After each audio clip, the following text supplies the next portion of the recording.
Welcome here, everybody. We got another awesome episode. Looking forward to interviewing Paul Sanneman. He is the founder of Contractor Staffing Source. He's going to be telling us all about how we can hire amazing people to create, just great teams for our contracting businesses. How are you doing today, Paul?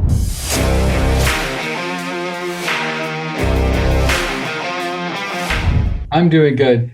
And thank you, Jack, for having me. I appreciate being here. Yeah, really excited to have you on here. Can you tell us a little bit about yourself, your background? My background, I've been doing business coaching for 40 years, long time. Yeah.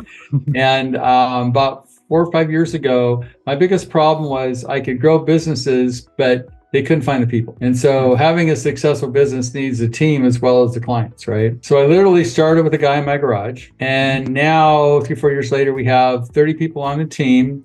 We go through 3,000 or 4,000 resumes a week. Any given day, we have like 400 job postings in the US and Canada. And what I'm really proud of is that 97% of the time, we're able to find the person and they work out. Like the 500 people I did last year, only 17 didn't work out. And I think I've learned how to do it effectively. And I'd like to share with your clients, what I've learned and your listeners so they don't make the same mistakes we did. Definitely. No, that's why we're here, for sure. Wealth of knowledge and quite the background, 40 years of coaching. So contractors and businesses inside and out. And this is obviously a big pain point for contractors is finding right people. We talked a little bit earlier, you mentioned the 6 myths of hiring. Can you elaborate? Well, I'm going to tell you what I find with contractors, this is what gets in the way of them finding good people. It's a mindset they have that doesn't work, okay? So I'm going to go through the first myth is only recruit when you need someone. People think, oh, I need a carpenter, I need a project manager, whatever I need. And then they recruit for that person only when they need somebody. My experience is that is not true. You should be recruiting all the time. And yet, I can't think of anybody that ever built a sports team that wasn't always looking for better players, right? It's the same analogy. And, I look at people, the ability to build a great team is probably the most significant talent you're going to have as a contractor because you can't do any better than your team. I mean, I look at, people like Elon Musk. He's a really smart guy, but his magic is the ability to build teams because you can't do anything by yourself, very much anyway. So otherwise, just being a smart guy. But since he can build teams, he has, the richest guy in the world. I think that's important for a contractor. So only recruiting you need somebody is not true. You should be recruiting all the time. So that's the first myth you've got to get rid of. The second myth I find people look at is employees are expensive. It's not true. You can't make money without employees. There's no better investment than employees. Now, sometimes it becomes a problem because let's say they have 5 people working for them and they haven't been keeping up with, current wages or whatever. So their project manager's making $85,000 a year and a new one's going to cost them $95,000 a year, $100,000. It's difficult because anybody you hire has already got another job and then you have to have them quit and come to work for you. So you've got to offer either the same amount of money, more money, or a better position. They have some reason to leave. So and they're not cheap. They're worth the money because you can't make money without employees. So the myth is employees are expensive. The reality is employees are the investment you're going to ever make, okay? The next myth is we can do this ourselves. How hard is recruiting? Now, let me ask a question, Derek. Do you do your own accounting? No. Do you even fix your own car? Definitely not. Wouldn't be driving, but yeah. All right. Do you, let's say, something else like most contractors, if you're a contractor, I don't think you do your own plumbing usually unless you're a plumber. And so contractors are used to hiring people that are good at what they do, right? That's why you have a contractor and don't remodel yourself. But somehow contractors feel like, how hard is recruiting? You put an ad in Indeed, you hire somebody a week later, you're good. Unfortunately, it doesn't work. That's why 50% of the people don't work out that people recruit. They don't know what they're doing. Yeah. So the myth is we can do it ourselves. The reality is find a professional to do it for you. It's too important to have an amateur building your team. Yeah, I find there's quite a bit of bias with, especially new contractors, myself included, when I started out, where you kind of feel like you're good with people, so you can, evaluate people just through, a 1-hour interview or what have you. But there's a lot more that goes into it. And then contractors are also left a little bit, scratching their heads later when the new recruit, decides to bounce in 2 months or 3 months or what have you, and then they repeat the cycle. So so that's a myth. Get some help, all right? Get a professional help. Get a professional team to help you build your team. Next myth: recruit within the construction industry, right? I can't tell how many people come to us and go, "Well, I want to with 5 years experience in construction or 10 years experience in construction. I found that just isn't necessarily true. I'll give you an example. Look at a selections coordinator. Okay, Derek, I found out wedding planners make killer selection coordinators. You think about it. I mean, look at a wedding planner. You've got to get a bunch of fairly, like is a bad word, fairly not that the most professional people together. Like you've got the band, you have the flower person, you got the venue, you've got all these organizations that you have to get to show up at the right place at the right time. They've got to look good. The wedding has to come off well and everybody has to be happy, right? Yeah. Sounds pretty much like a remodel to me, right? Mm-hmm. Similar sort of actors, yeah. So when you look at that skill set, somebody that's chosen to be a wedding planner really enjoys doing that, right? So the fact that they can bring that team together and make it work and deliver a great product means they have the skill set to be work in the remodeling industry, a selection coordinator or something like that. So when you run an ad, make sure it says, construction experience preferred but not required. That opens up the gates to a lot of other people. And also other professions don't pay as well. So we found a lot of wedding planners just killed it as office managers in the construction industry. The next one, it gets people in trouble. This is probably the biggest one actually. Hire fast, fire slow. That's the myth. Now, this is what kills organization. Because it kills an organization. They hire fast because they haven't been recruiting, right? So they got a new project, the project manager quits, picks them thinking, oh my God, I need a guy. Or a woman, or whatever. So they hire fast because they need the guy right away. Now, hopefully it doesn't become the world's worst employee, who's somebody who's bad, not good enough to keep or bad enough to fire. They're terrible. So you keep this guy or woman on and they just kill your organization. You spent years developing culture of honesty, integrity, all that kind of stuff you stand for. You got these 8 people or 5 people, whatever, that work for you, and they totally buy into your corporate values, right? Then you have this other person comes along, you had to hire because you were in a hurry, and you don't want to fire them because you can't replace them, so you're firing slow, and they kill your organization. They only lie occasionally, they only steal once in a while, they only disrespect the client occasionally. It just kills your organization, because what happens, you start lowering the bar for the entire company. Because everybody shows up at 8 o'clock, this guy shows up at 8:20 and nobody says anything. This guy only sold 1 nail gun and nobody knows. This guy, only lied occasionally to the client and nobody cared. So you're just killing your corporate culture and dragging it down with this person you refuse to fire because you can't replace them, right? So that's hire fast and fire slow. The reality is you hire slow because you're always recruiting, you're always looking for people, so you're not in a hurry to find the guy, and you fire fast. The minute you find this guy or woman doesn't meet your corporate values, just let them go, boom, done. Derek, one of the things I say as a general rule of thumb is if you're going to start an organization, let's say, Derek, you had to let everybody go work for your company. Anybody that you wouldn't rehire, you should fire. And I know as people listen to this podcast, they're going to think, well, there is John, there is, we all have that guy or woman, right, in the organization. Another indicator is when the phone rings and you know it's them, you go, right? You're not happy. Or when you get an email from them, oh my God, it's John. And so you just know, it just drags your energy down because they are not helping you. They're killing your energy, killing your company. They need to be gone and go find a job someplace else.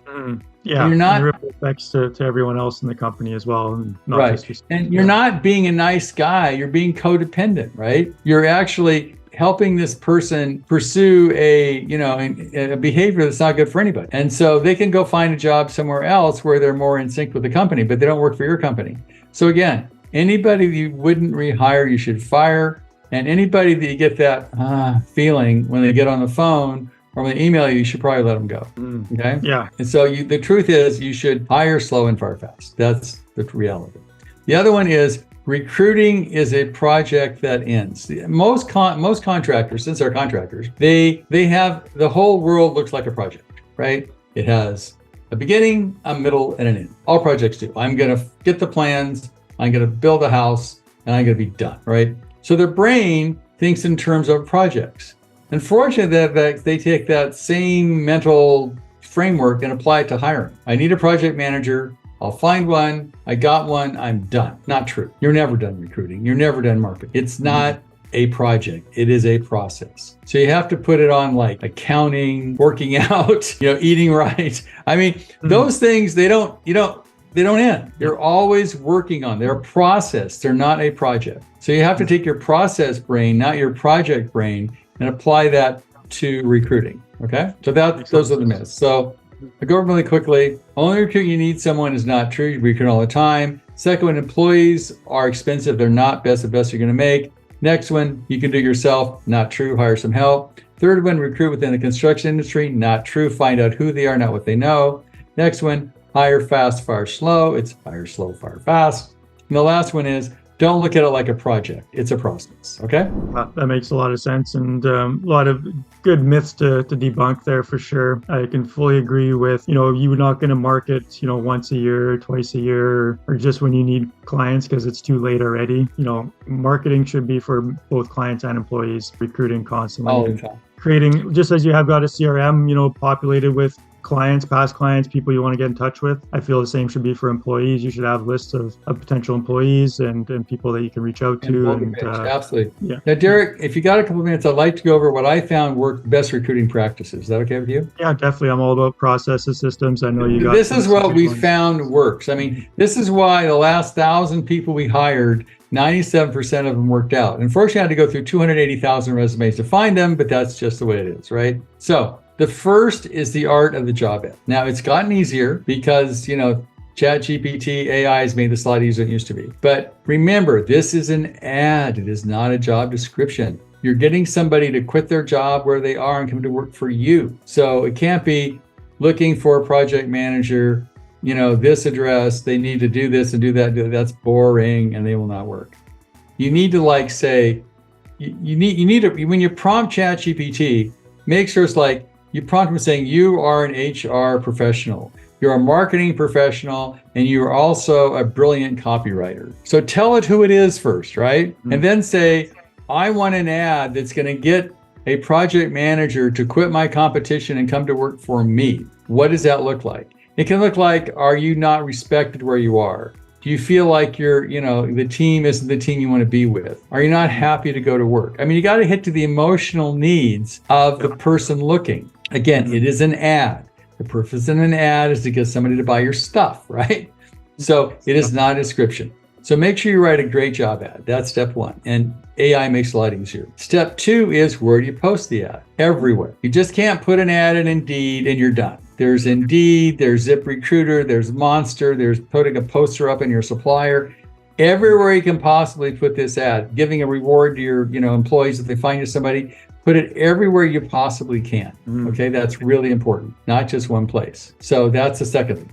So you write a great ad, you post it everywhere. The third one, and this is the hardest to do and maybe the most important, is respond in real time. It's tough. So when somebody, I'll use a marketing example. If somebody's looking for a remodeling contractor and they're going through, Google, they don't stop with you, right? If you don't answer the phone, they go to the next guy, right? The same thing when you're trying to find an employee. We respond in real time. The minute they hit the I'm interested, we respond in real time and say, thank you for applying. It's awesome. We looked at your resume. It looks really good, blah, blah, blah. Respond in real time. Now, that's real difficult because we have a lot of people, a lot of assets. So we respond to 4,000 resumes in real time a week. But for the average person, it's tough because we have a lot of AI and things that can do that. But if you can find applicant tracking system, some way to respond in real time, you can't put an ad in Indeed and a week later call the guy back. All the good guys are gone. So responding in real time if you can. I mean, hours if you have to, but certainly not days. Get right back to people. The next one, and that's hard to do, is selection process. Use assessment. I can know more about you than your mom if you take my assessment. There's Briggs Myers, there's a bunch of stuff out there. We have ours. You can find out if they're honest, if they're trustworthy, if they're intelligent, if their profile fits. I mean, that's why we have a 97% chance of succeeding. We have these amazing assessments, and we really want to make sure you're the right person for the job. And there's a lot of technology out there that people can use. So use the assessment process. We use video interviews. Those are great. So you can hook up video interviews and ask interview questions. So you can do a video interview, which saves you, calling them on the phone all the time. So use a great assessment, use video interviews, and do everything you can to find out about this person. Google them, do the, cyber snoop thing, find out who they are as a person. Really important. So do a great assessment process. The next thing is reference check. Always check references. Don't try to avoid it. It's a bad idea. One of my clients, actually, true story, got embezzled by the bookkeeper, fired her, got a new bookkeeper, got embezzled again, went to the DA's office, and the DA said, did you notice that the woman you just hired was fired from embezzling from her last job? Like, hello? Could have been avoided. Yeah. So, make sure you do the reference checks and also do background checks. They're easy to do these days. We do it for all our clients. It's, $25, $50. It's cheap. Do background checks. So if you write the right job ad, you post it everywhere, you respond in real time, you do a great assessment process, you check references and background checks, you'll do a whole lot better job than not doing those things. Yeah.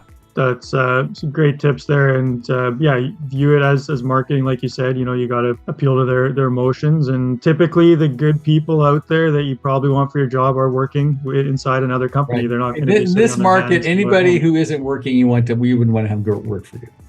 Yeah. Yeah, exactly. So got to be a bit creative, and another reason to constantly be looking to hire people and continue to have ads and listings out there. Right. Can you tell us a bit about like a good success story, or maybe I'll give you an example.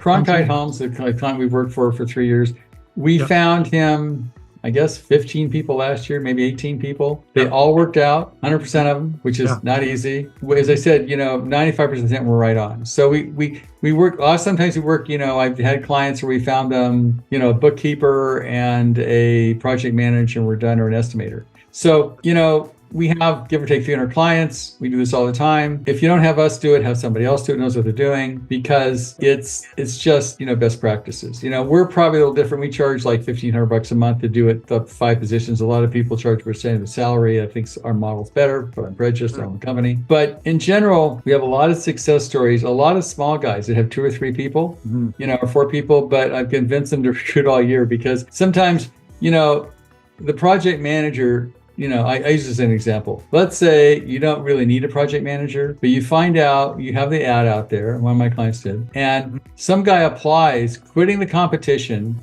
knows all the architects in town, knows all the subs in town. It's like buying the business without buying the business. The guy comes in, he brings $7 million worth of work with him and the people to do it. Would you not hire that guy? Yeah, it's a huge, business builder asset, essentially. Right. And so there's always room for the right guy, always. Yeah, makes a lot of sense. So if people want to learn more about your services and how you guys operate and connect with you, what's the best way for people to reach out? I would go to contractorstaffingsource.com, or they can email me. It's paul@paulsanneman.com or paul@contractorstaffingsource.com. I get my cell phone is 415-599-9006. I'm in Hawaii most of the time, so keeping that in mind. But, and I'd be happy to talk to anybody. I'll show you how to do it yourself. If you want to do it yourself, hey, go for it. If you want us to help you, great. But it's a real problem in this industry. And I don't think there's not the people. I think it's just the lack of the skill set on the part of the contractors to do a good job is why we have the issue. Yeah, for sure. Yeah, great. Definitely reach out to Paul and the team there and get some help with this. It's something every growing business is going to need, good recruitment process. Any final words of wisdom or things you want to share, Paul? Let me see. What's a good wisdom? I like this one. Smart people learn from their mistakes. Wise people learn from the mistakes of others. Well said. Thanks so much, Paul. It's been amazing, and appreciate you coming on here and sharing with us. I appreciate you taking the time, Jared. Thank you.